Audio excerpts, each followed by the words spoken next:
আসসালামু আলাইকুম ওয়া রাহমাতুল্লাহি ওয়া বারাকাতুহু। প্রিয় বন্ধুরা, তাকি মোবাইল কেয়ারের পক্ষ থেকে সকলকে আন্তরিক শুভেচ্ছা অভিনন্দন। যে যেখানে আছেন আশা করি সকলে ভালো আছেন।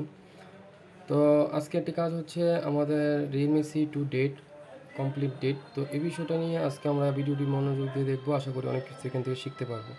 শিখার শেষ নেই, প্রতিদিনই শিখতেছি। তো এটা ফরওয়ার্ড এবং রিভাইস দুটোটা মাপলাম, মাপার পরে দেখলাম যে মোটামুটিভাবে রিডিং ঠিক আছে। তো মূল সমস্যা কি এটা আমি দেখাবো আপনাদেরকে।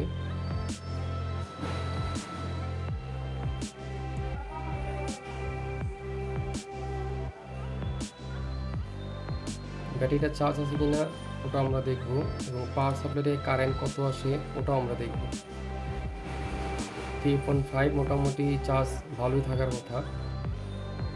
আপনারা জানেন যে 3.7ই সর্বোচ্চ এটার ভোল্ট, এবং অনেক ব্যাটারিতে 3.8ও থাকে, আবার আমি 3.9ও পাইছি।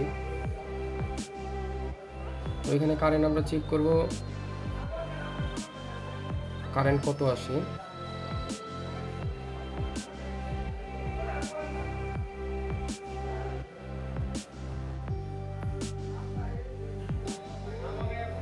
উল্টা লাগাইছিলাম, এই কারণে 0 হয়ে গেছে। তো এখানে খেয়াল করবেন আমি এটা পাওয়ার কি শর্ট করব, আবার শর্ট হয়ে গেছে। তো মূল শর্ট না, 0 সেন্স। তো এই 0 সেন্সটা নিয়ে আজকে কাজ দেখবো আমরা ইনশাআল্লাহ। চলেন পরিপূর্ণভাবে ভিডিওটি আমরা শুরু করি।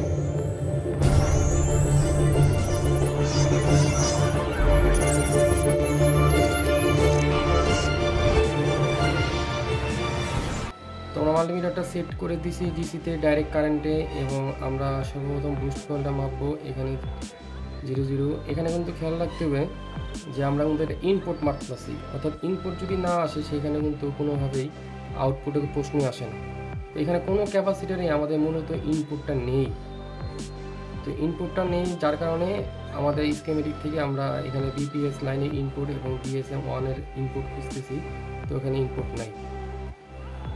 তো আমরা সর্বপ্রথম এই আইসিটাকে রিভোল করব, অর্থাৎ সম্পূর্ণ আইসিটা যদি কোনো প্রবলেম থাকে তাহলে রিভোল করার সাথে সাথে এটা ঠিক হয়ে যাবে। আর যদি আইসি ওপেন হয়ে যায় অথবা শর্ট হয়ে যায়, শর্ট হলে আমরা মিটার থেকে বুঝতে পারতাম, কিন্তু আমার যা সন্দেহ সেটা ওপেন হয়ে গেছে। তো ওপেন না হলে হতে পারে, এমনও হতে পারে যেহেতু এটা টেকনিশিয়ান থেকে আসছে, অন্য টেকনিশিয়ান থেকে। তো এই কাজটা আমরা সম্পূর্ণভাবে আগে চেকিং করব, এবং লাগানোর পর আমরা আবার মিটার দিয়ে মাপবো। তো আমার এখানে টেম্পারটা দেওয়া আছে হচ্ছে হট গানের 250।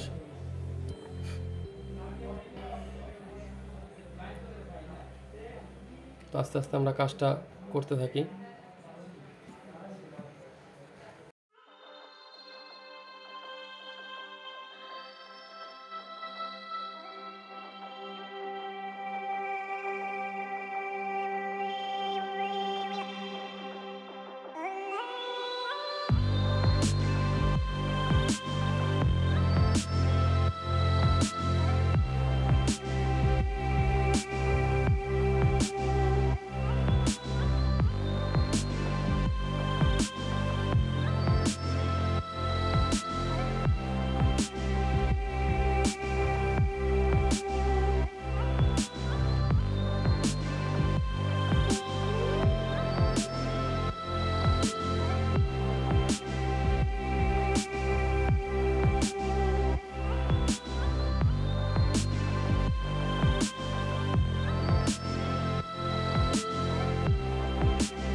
আইসিটা অলরেডি আমাদের লাগানো হয়ে গেছে, তো একটু লাড়া দিই।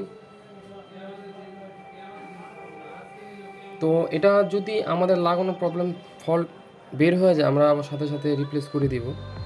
কারণ দেখা যায় আইসিতে পরিপূর্ণভাবে লাগানো না থাকে তাহলে অবশ্যই ফল্ট কোনো না কোনো জায়গায় হবে। তো আইসি আমাদের কাছে স্টকে আনা আছে, এটা লাগানোর পর যদি না হয় আমরা অন্য আইসি ইনস্টল করে নিব। তো ব্যাটারির ডিসপ্লে অবস্থা খুবই খারাপ, তো রিয়েলমি দেখা যাচ্ছে। এখানে পাওয়ার দিব ঠিক আগের মতোই, আবার আমরা পার্টসগুলো ডাইরেক্টলি মাপবো।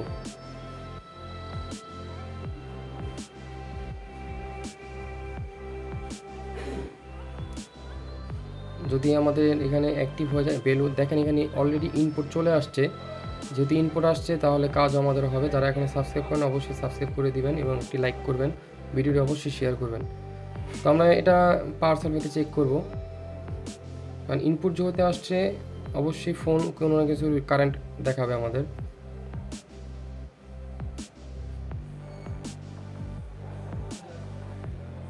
অলরেডি ফোন রান হয়ে গেছে। তো সকলে ভালো থাকবেন, সুস্থ থাকবেন। যারা ট্রেনিং নিতে যাচ্ছেন অফলাইন এবং অনলাইনে, ডেডপুট টিডিআর ইজি জেটা প্লাস ইউফাই, তো অবশ্যই যোগাযোগ করবেন ইনশাআল্লাহ। সকলে ভালো থাকেন, সুস্থ থাকেন, আমার জন্য দোয়া করবেন, আমি আপনাদের জন্য দোয়া করি। আল্লাহ হাফেজ।